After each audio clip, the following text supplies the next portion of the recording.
It's one of the constitutional amendments likely to go on the ballot this fall, a requirement that Minnesota voters present a photo ID before marking their ballots. This week, a state Senate committee passed a voter ID bill. Passage by both the House and the Senate is likely, and so forces on both sides are now gearing up for the fall campaign. We thought we'd get a head start on the issue tonight. Lucky Rosenbloom is with the group We Want Voter ID. Dan McGrath is with Take Action Minnesota. His group opposes voter ID. Lucky, I'm going to start with you first. As you know, one of the concerns of folks who don't want voter ID is that it could suppress voter turnout in some of the minority communities. Do you buy that argument? No, let me tell you why. My mom grew up in the South, and she grew up at a time when blacks could not vote. And we have black people like Fannie Lou Hamer, who was organizing people to vote in the South. On her way back from an organizing event, she was stopped by the Highway Patrol, taken to jail, and beaten in jail just because she was trying to get her right to vote.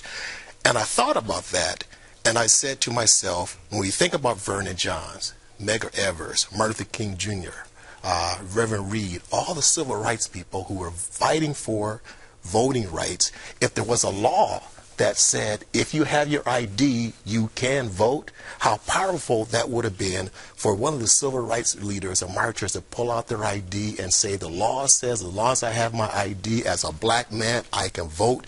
You cannot stop me. This ID, when I walk in as a black man, being able to vote, not being turned away, is a powerful thing for the 1965 Voting Rights Act. I think it's very empowering. But what if you do not have a photo ID? A lot of folks don't. If you do not have a photo ID, the bill allows for what is called a provisional ballot, which means that you can still go in and vote. You have a certain amount of time to go and get your ID, so your vote still counts. Not only that, what's remarkable about this bill is that it also mandates that people can get a free Minnesota voter ID. Now, Mike, most states require ID. Why isn't that a reasonable thing at this point? So the only thing that a photo ID would do is make it harder, if not impossible, for more than 700,000 eligible Minnesota voters to cast a ballot. You know, the important thing to remember is, the only thing that a photo ID could potentially address in terms of an issue with voting is one voter walking into a polling place and saying they're another. It's not an issue in Minnesota. There's been exactly 0 documented cases of that. What a photo ID is about is really about those at the top of the economic ladder rewriting the rules of our democracy to benefit themselves and creating an entirely new system that's going to be more complex. Provisional ballots is a system that's never been in place in Minnesota, and the reason why townships and local governments think it's a bad idea is because it's more expensive, more complicated, and ultimately is going to delay results from our elections. Lucky, what problem are you trying to get at here? Well, I think what Dan is saying is speculating. We haven't seen. We haven't seen. I didn't interrupt you. We haven't seen any real proof that we're going to have a problem with voter ID. In fact, was it 2008 with this whole voucher system, where if a neighbor moves next door to me, I walk in with my neighbor and say, "Hey, this is John Wayne."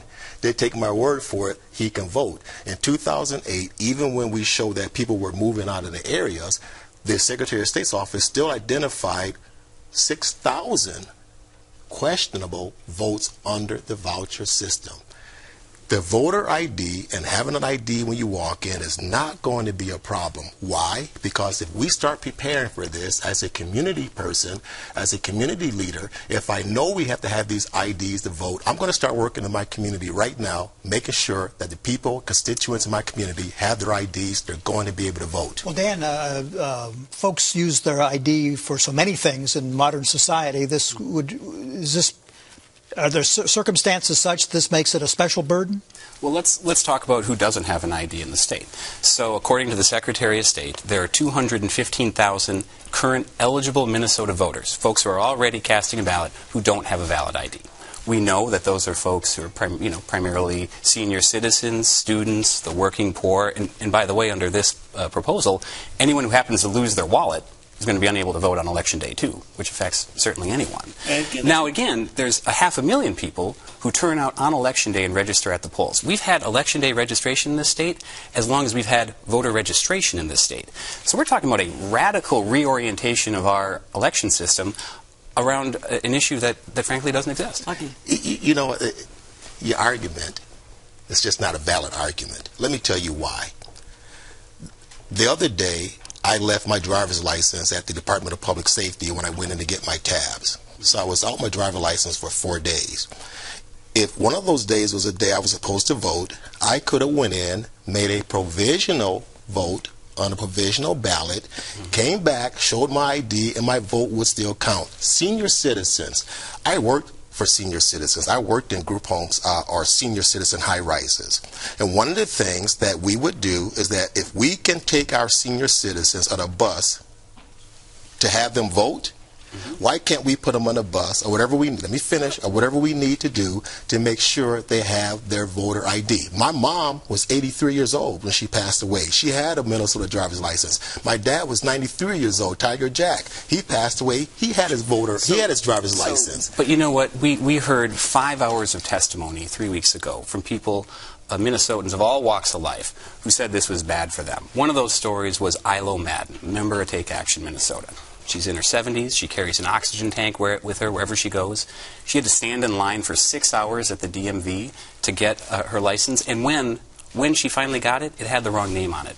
We're turning voting from a right into a privilege based on money, time, and transportation. Those are 3 things that no Minnesotan has enough of. And it's all in service of a problem that doesn't exist. Explain to me, really quick, Lucky, go ahead. Explain to me why 80% of people in Minnesota across all demographics support voter ID. Well, I think what we're seeing is as people are peeling back the layers on this issue, they're recognizing its extraordinary ramifications and that it's a bad idea. Okay. We started with Lucky and we're going to end with you. Thank you very much. Appreciate it.